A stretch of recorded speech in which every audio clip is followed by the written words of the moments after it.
சேலத்தில் உள்ள ஆற்றோரம் காய்கறி சந்தையில் 3 மடங்கு அதிகமாக சுங்க கட்டணம் வசூலிப்பதை கண்டித்து காய்கறி வியாபாரிகள் பிச்சை எடுக்கும் நூதன போராட்டத்தில் ஈடுபட்டனர்.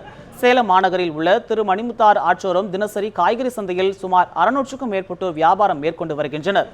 கடந்த 6 மாதங்களுக்கு முன்பு சேலம் மாநகராட்சியில் சுங்க ஏலம் எடுத்த அதிமுக பிரமுகர் கஜேந்திரன் என்பவர் மாநகராட்சி விதிமுறைகளுக்கு எதிராகவும் வியாபாரிகளிடம் 3 மடங்கு அளவில் சுங்க வரி வசூலித்து வருவதாக குற்றச்சாட்டு எழுந்துள்ளது. இந்த நடவடிக்கைக்கு எதிர்ப்பு தெரிவித்து வியாபாரிகள் கடையடைப்பு உள்ளிட்ட பல்வேறு போராட்டங்களில் ஈடுபட்டனர்.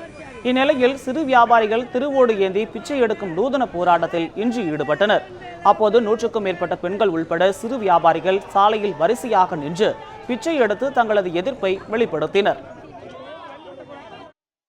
2 வருஷமா போராடி சட்ட ரீதியான போராட்டங்கள் எல்லா அதிகாரிகள் முன்னாடியும் போகாத அதிகாரிகள் கிடையாது. எல்லா இடத்துலையும் நாங்கள் பேசி பார்த்துட்டோம், கெஞ்சி பார்த்துட்டோம்.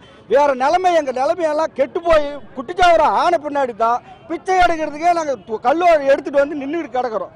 இதையும் மீறி நாளைக்கு அடையாள அட்டையை கொண்டு போய் கலெக்டர் ஆஃபீஸில் கலெக்டர் முன்னாடி நாங்கள் எங்கள் வாக்காளர் அட்டையும் கொடுக்குறோம். நாங்கள் வாழ்கிறதுக்கே வழி இல்லாத நாங்கள் அவதி போட்டு இருக்கும்போது நாங்கள் யார் வாக்குரிமை வாங்கி ஓட்டு போட்டு நாங்கள் யாரை வாழ வைக்க